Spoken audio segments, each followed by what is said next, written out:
All right, my friend, welcome back. So this is day 2 of the Kajabi mini series. We're taking a look at the overview of Kajabi, how things are laid out, and so we'll see how the actual flow is for you and see if this is something you might like for your own online business. One thing that I really appreciate is just the streamlined nature of the platform. So very recently, they actually upgraded the GUI and the user experience, and everything is now even more streamlined than it was before, but without sacrificing the features and the quality. So let me quickly show you what is laid out here. So under products, this is kind of where you want to begin. This is where you want to host your courses, your memberships, your community, etc. So here you can see a bunch of courses that I've created over the years, and they also tell you how many students you have within those products, which is really, really nice. But let's say we want to create a new product from scratch, right? So it's as easy as clicking new product, and then you can select the type of product you want to create. Do you want to create a course, a podcast, a community, a coaching product, which is really good if you want to do one-on-ones with your students. That's a great opportunity to do so. But most of the time you're going to be clicking course because this is what is going to allow you to create that passive income stream when the system sells for you on the back end.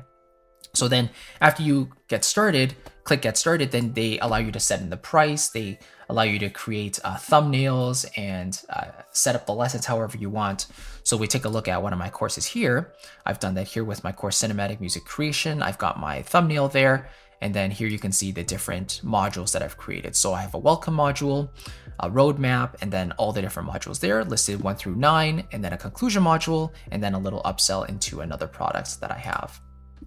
And then under customize, you can see that this allows you to go into the backend basically and tweak the settings. So if we click customize, then here we get to see what the student sees when they log into the course. So I can go through, edit the text, edit the colors, and so on and so forth. So that's also really cool.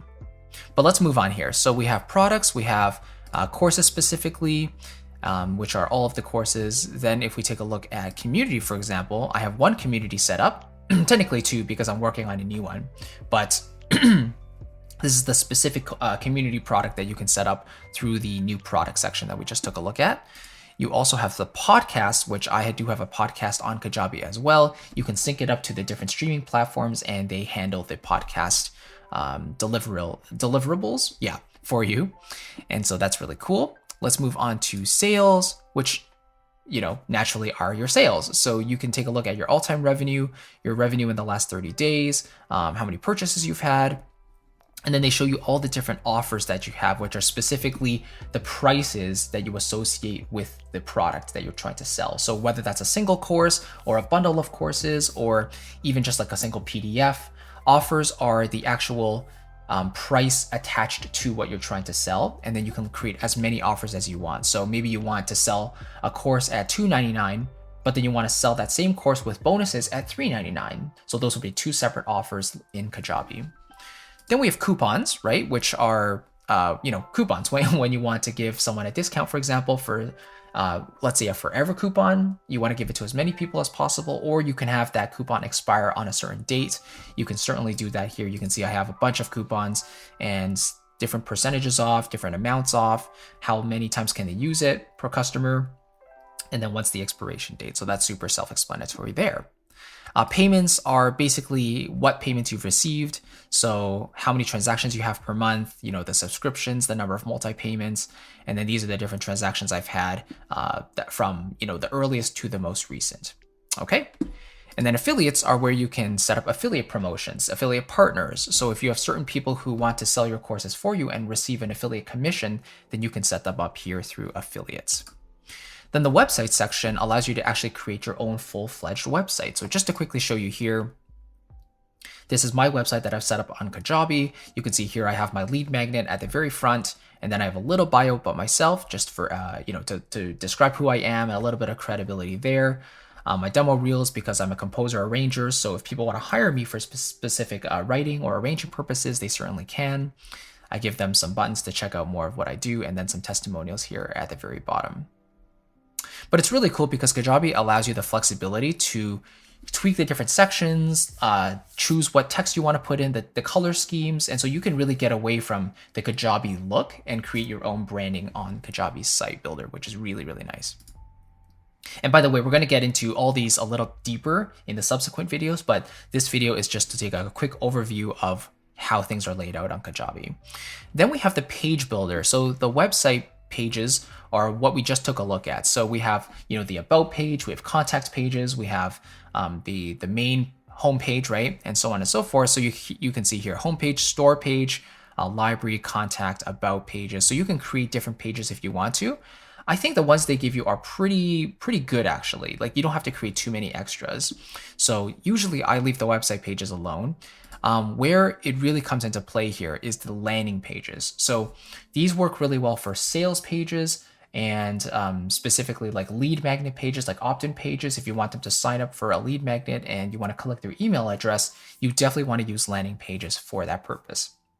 And like I just mentioned, sales pages are the other big utility here for the pages in Kajabi. So whether I want to create maybe different versions of sales pages to test out different price points, or maybe I want to give someone a discount on a certain page and not on another page, you can duplicate them, so here you can click duplicate, copy the URL. So if you want to copy paste, you can modify the actual code, view its analytics, how many people have viewed it and stuff.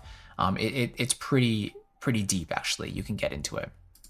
And then they also have funnels. So you can build like a 3-part video workshop like Jeff Walker. You can create, let's take a look here.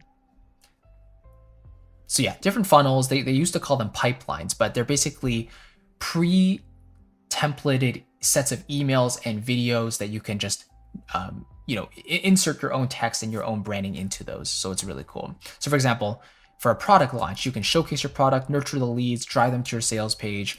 And so you can name the funnel and select an offer here that you want to attach to that funnel. And so, yeah, and you could also create your own from scratch. Then automations are naturally where you create certain rules in Kajabi. So for example, after someone purchases a product, then you can subscribe them to an onboarding email sequence. You can choose to, let's say, send them an email after they submit a form. So let's say they opt in for an email or into our email list, and then you can send them an email with that free guide. Maybe you can add a tag, it's things like that, right? So lots of flexibility here. I have tons and tons of automations. You can see 281 there, all for things that trigger automatically once people do certain things on my Kajabi system. And then events are where you use specifically countdown timers. So in events, you basically set up, let's say, oh, my Black Friday sale is ending at the end of November. And so you can set that up. And then as soon as that hits, that event is no longer available. And then you can mark that with a countdown timer in your emails, let's say. So you link that up and then it shows the countdown timer ticking down all the way to 0, after which the event will no longer be available. And then forms are really important. You need forms if you want to collect email addresses. So forms usually collect their name and their email address, usually the email address at the very least. But if you want a little bit more customization there, which I do recommend, at least collect their first name. So you can say, hey, Mark, or hey, Chris, right? Here is, here is your email. Here's the free guide I promised you, and so on. So we'll take a look at forms a little bit later as well. Contacts are kind of self-explanatory. This is where all your people are listed, and you can kind of not only look at who they are, but their progress through certain courses and take a look at how much they've gone through stuff and how much they've interacted with your material, which is really important. Let's take a look at assessments. So assessments are like quizzes and surveys and things like that. So I use assessments quite a lot to get a feel on what my audience wants, and it shapes not only what products I build, but what sort of free content I create for my channels as well. So that's really important too. And then finally, analytics takes a look at transactions, again, net revenue, how many purchases, again, they give you the recent transactions listed there, and it's super helpful. And then of course, if you need help along the way, you can click help and feedback, and you can join a webinar, you can contact support through email, or you can just join a live chat, which I typically do quite a bit if I need some technical help. So they give you the option to start a new conversation and it basically goes from there. And that's it. That's how Kajabi is laid out. Hopefully that was kind of helpful. If you have any questions about the layout or anything, just let me know. But if you're interested in trying out Kajabi and joining and grabbing an extended 30-day free trial and really just kickstarting your business into gear, then I want to give you that extended trial by using my link below. christophersiu.com/Kajabi. They typically give you 14 days, but this extended 30-day free trial will give you that just extra time to really set everything up. And if you want my bonus mini courses as well, Kajabi in 30 days and content marketing for creatives to really understand how this business model works and understand how to set up your Kajabi system really, really quickly, then I want to give that to you as well as a thank you for using my link below. Again, it is an affiliate link, which means if you do become a paying member after the free trial, then it will support me and the channel. There's no obligation, but it is greatly appreciated. Either way, I'll see you in tomorrow's video and we'll continue our look at Kajabi. So I'll see you then.